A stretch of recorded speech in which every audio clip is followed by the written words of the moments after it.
10 tips kung paano pagselosin ang isang lalaki. Baka nagsiselos na yung boyfriend mo o yung lalaking gusto mo pero hindi mo pa alam. Lalo na yung number 6. Kaya makinig ka para malaman mo. Number 1, yakapin mo ang ibang lalaki sa mismong harap niya. Number 2, alalahanin mo yung ex mo. Banggitin mo sa kanya yung mga masasayang alaala ninyo na magkasama. Number 3, kaibiganin mo yung mga lalaking kaibigan niya. Number 4, lumabas ka na ibang kaibigan ang kasama. Number 5, ikwento mo sa kanya ang iyong taong hinahangaan, katulad ng artista o international artist.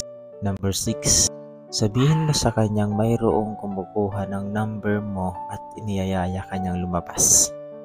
Number 7, huwag ka kaagad magre-reply o tatawag sa kanya. Number 8, bigyan mo ng compliment ang kanyang boy best friend.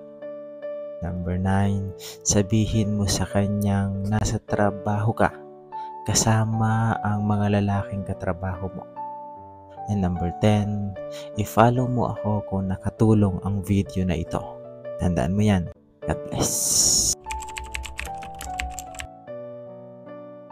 5 bagay na madalas at halatang ginagawa ng lalaki kapag mahal talaga niya ang isang babae.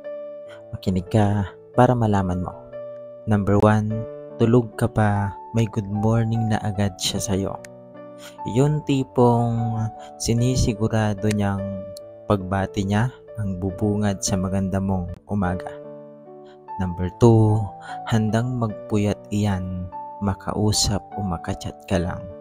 At syempre, ipaparamdam niya sa iyong takot siyang mawala ka o makuha ng iba.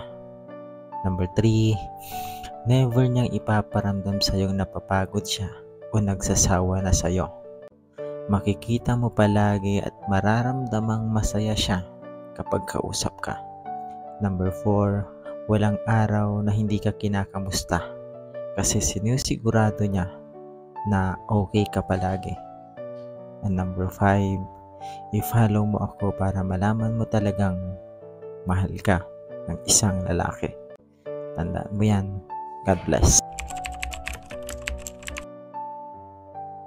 Sabi mo dati, takot ka at ayaw mong iwanan ka ng taong minamahal mo.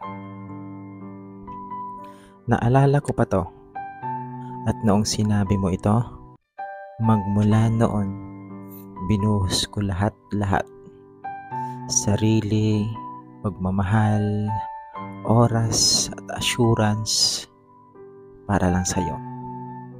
Never kitang niloko kasi alam ko ang pakiramdam at sakit na maidudulot nito sa'yo. Masakit ang mapagtaksilan ng taong minamahal mo ng lubusan.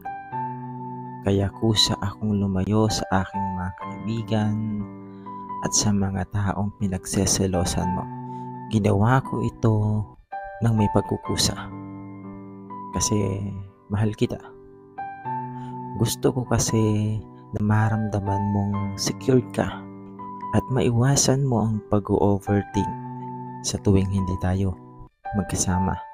Pero I didn't expect na habang papalayo tayo sa umpisa, unti-unti naman tayong papalapit sa dulo. Hindi ko namalayan bigla. Ang alam ko lang kasi ay okay tayo at masaya tayo. Akala ko lang pala iyon. Nagulat na lang ako isang araw, ayaw mo na at wala ka nang natitirang pagmamahal pa sa akin. Napatanong na lang ako habang natatawa na paano nangyari yon. Naging totoo at tapat naman ako sa iyo pero bakit biglang nabaliktad ang mundo? Napaisip tuloy ako. Binuo lang pala kita, hindi para sa akin. kundi baka para sa iba. Tandaan mo yan. God bless.